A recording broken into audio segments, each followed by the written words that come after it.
It all started with Nintendo. Nintendo just have a massive success over their game console, the Nintendo Entertainment System or the NES. And they're planning something for their new game console, the SNES. They're planning to add CD drive to their new console. So they partnered up with Sony for this project. They built a Super NES CD-ROM version of their normal SNES. They presented it in 1991, called the PlayStation. But after only one day of just being announced, Nintendo decided to broke their partnership with Sony, and instead they partnered up with Philips. Sony was furious, and seeking revenge on Nintendo. So they started building on their own console.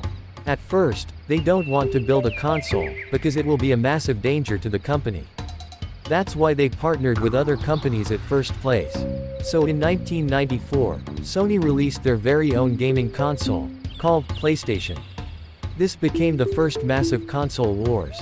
They battled with Nintendo and Sega for a few years. Lots of great games was released on all corners. Super Mario 64, Legend of Zelda, Ocarina of Time, and Majora's Mask on Nintendo 64. House of the Dead and Tomb Raider on Sega Saturn. But PlayStation's massive game collection beats them all.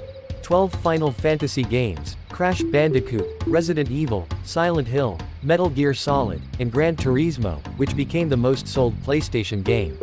Until now, Sony is still fighting for the console wars, but they only have one opponent, which is Microsoft.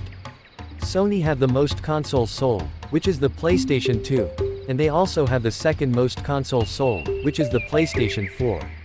From being trashed by their partner, to the best gaming console company, Sony still found a way to came at the top. What do y'all think? Does PS5 have a chance to become one of the most consoles sold too?